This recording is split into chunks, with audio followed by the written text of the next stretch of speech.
What's up, YouTube? This is JP Panther back with another anime discussion video. And today's anime discussion video is a Bleach discussion video. And I really want to talk about it because it's been on my mind for, I would say, like 5 to 6 years. And again, I kind of want to talk to you guys about this because it's been on my thoughts and I want to share it to you guys. And we're going to get into it right now. So in my personal opinion, this is a Bleach video. Do I feel like, and this is something I want to talk to you guys as well, did the Espadas, the 10 Arrancar, 10 Espadas, did they live up to the hype in Bleach? And also, the Stern Ritter video will come out as well. But I just want to talk about the Espadas before I do the Quincy's and Stern Ritter and stuff like that. So again, the Espadas, I felt like for Bleach, I think a lot of them did their job in my personal opinion. I thought the way they came out were in a manga and in the anime, where it shows you like Aizen left, Soul Society with Gin and Tosin, and they try to, with the Hokyoku and rule Reiko Mundo, stuff like that. And then he took the 10 strongest Arrancar, well, technically the 10 strongest Hollows, the 10 strongest Arrancars, and made them just as powerful as 13 Court Guard squad members, and they're on the same exact level and plateau. And they're like the most deadliest, dangerous Hollows, advanced Hollows, Arrancars in Reiko Mundo. And then also they're saying, if you read some of the stuff, is that Aizen used a lot of the portions of the Hokyoku to empower and enhance their abilities and their strength as well. So, they can gain powers that are on the same level as a lieutenant and as a captain of the 13 Court Guard squads. And I want to talk about the members, right? Gonna go more in depth with it. So number 10, Espada, Yami, again, he's like 10-0, blah, blah. Yami, I thought he was really good, but again, he was the weakest, but then, he became strong with 10 and 0 and blah, blah, blah. I thought Yami was pretty okay in the first half, you feel me? But he seemed like he was very, very powerful and dangerous. But problem is his mindset was really, really stupid. So that was really it. Like, he's a big, big, powerful guy, but he was pretty much an idiot. Espada number 9, Adaneta Udanete.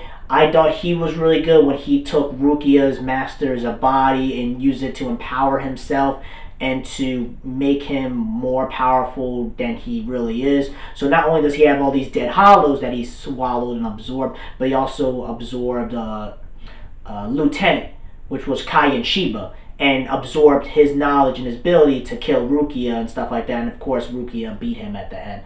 Then it was number 8, Espada number 8, Zalolapo Grants.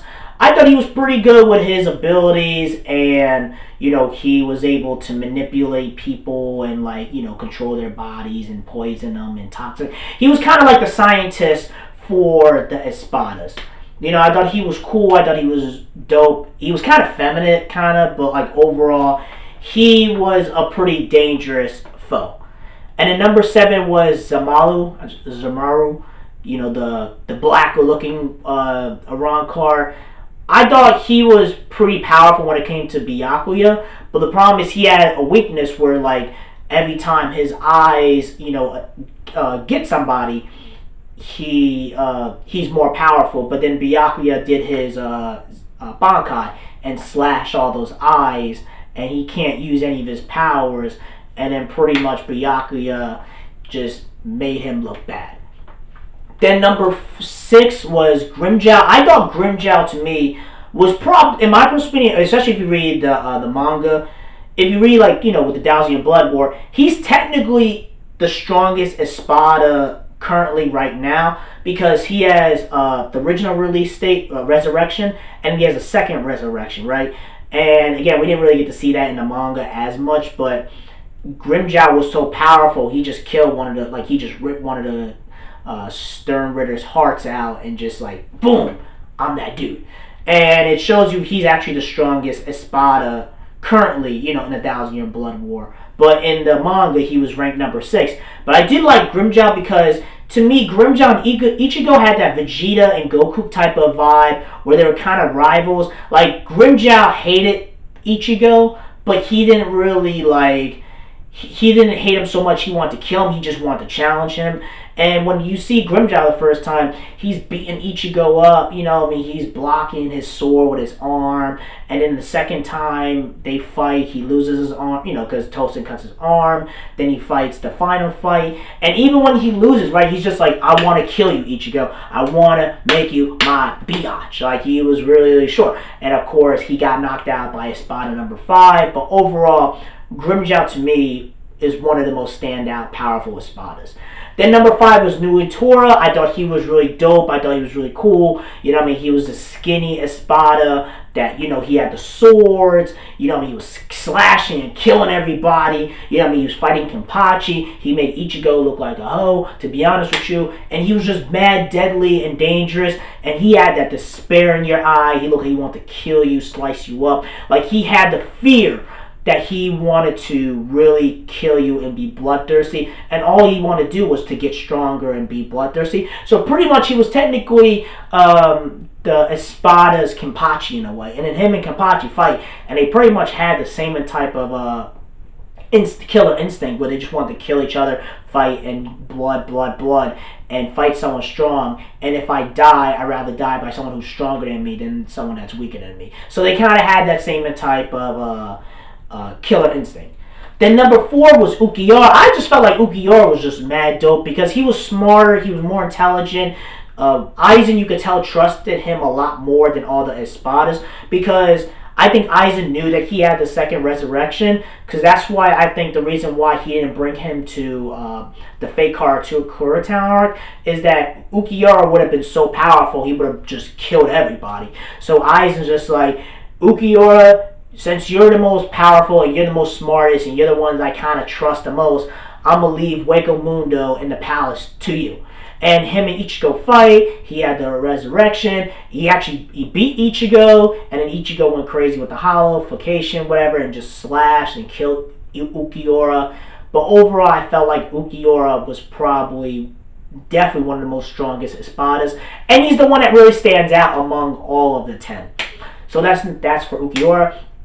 Number 3, Holly Bell. I thought she was really powerful. I thought she was really strong. Her being like a water user. We don't get to see a lot of water users in Bleach, but I thought she was really one of the most powerful Espadas. And also she was just a badass, cool female as well, because we don't get that. We do have females in anime, but like Holly Bell, I felt like she really, really stand out. Like, she was really making the captains look really, really bad. But the problem is, if you watch the anime or read the manga, when Baragon and Stark pretty much gone, he's just like, you're dead, slice you up, blah, blah, blah. I don't know why he would do that, but I guess he was just like, oh, I'm done seeing this. Let me just kill you. And also, she was probably the most loyal Espada among all of the Espadas, because all the Espadas, they hated each other. Like, 99% of them hated each other except, like, Baragon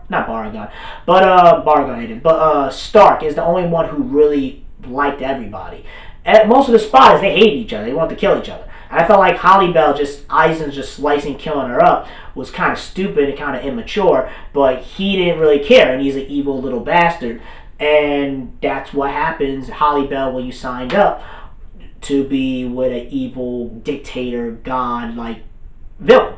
So that was the price. But Holly Bell, I thought she was really, really stand out, and I thought she was one of the cool ones. I really thought she was really badass. And that's just my personal opinion for Espada number 3. Espada number 2, Baragon, I thought he was really cool and dope, man. I liked how he was like a skeleton. He was like the Grim Reaper. Every time he touched something, it always ages and demonetizes. Like, you pretty much die and grow. You get old and you turn a skeleton and stuff like that. But I do like how Baragon's power was really, really powerful. And I could see him being the king of Hueco Mundo before Aizen, but Aizen was just a lot more powerful and intelligent. He's just like, Baragon, F you, blah, blah, blah. If you're not going to obey to me, then I'm going to kill you. And then he had to pretty much force to be with Aizen. And even at the end, he's just like, Aizen, I didn't want to serve you. F you. He just threw the axe at him, and Aizen just killed him. You know? So it shows you that Baragon was definitely one of the strongest ones and one of the ones that stand out. The main issue with Baragon is that his power is so powerful that he could kill everybody. The problem is his own power was his own weakness, is that even though he was this powerful, he has this great powerful ability, he could just kill everybody, de-age them like a skeleton and a Grim Reaper. The problem is there was nothing inside him to contain that power once a little bit of a portion of his power is inside his body. So that was his main weakness. So his own power was the downfall of Baragon. And then number 1 was Espada number 1. And honestly, I think he's one of the most disappointing Espada, because you're Espada number 1 and he wants to be friends and he was lazy during a battle. And I'm just like, Stark, you are the strongest Espada. Aizen made you number 1 for a reason. And I felt like Stark was the most disappointing Espada out of all of them. Every single Espada, I think he was the most disappointing one. I think he's more disappointing than Yami, because you're the strongest Espada and you're just screwing around, you're sleeping, you're just, you're just playing games, you're being lazy, and then the little Lil was just like, get your ass up, Stark. You know you're the most powerful Espada. Get up and fight. And he was just lazy, and until his comrades start dying, that's when he kind of got serious. And then when he did his resurrection, I was like, whoa, Stark. I was like, oh, Stark's coming in, man. I'm like, his resurrection looked cool and badass. He looked like a hitman, like mafia type looking dude, man, with the eye patch and like the wolves. And I'm like, and all he really did was he had the sword, the reishi sword, like the sword blades, like the soul sword blades. He had the gun, which the gun looked really, really cool and badass, but he was just shooting Ceros. But also I did like he did have the ability where he takes pieces of his soul, him and Larinet, takes a piece of his soul, makes wolves out of them, and attacks his enemies. I thought it was cool, but it was nothing that was like, oh my god, this is why you're the strongest Espada. You're doing kind of all this BS, and you really ain't all that. But then also when the other 13 Court Guard squad member, I forgot the dude's name, when he slices his blade, he pretty much kills Larinet, and Stark is on his own. And it shows you that he's powerful when he's with when he has a partner, but when it comes to being by himself, he's pretty much helpless. And I'm like, you're the number 1 Espada, and you are garbage technically. I'm not gonna say garbage, but you're worthless, man. And then he gets sliced up like that, and then he pretty much dies, and then falls to the ground, and that's pretty much it. So that's my idea with Espada number 1. I think Espada number 1 is the most disappointing out of all the Espadas. But that's really it, guys. This is my review on the Bleach. This is why I felt like the Espadas lived up to hype, except for Stark. Overall, I thought this discussion was necessary. This was an anime discussion type video, and I really want to talk to you guys about it. That's really it. Let me know in the comment section below. Do you guys agree with me? Do you guys disagree with me?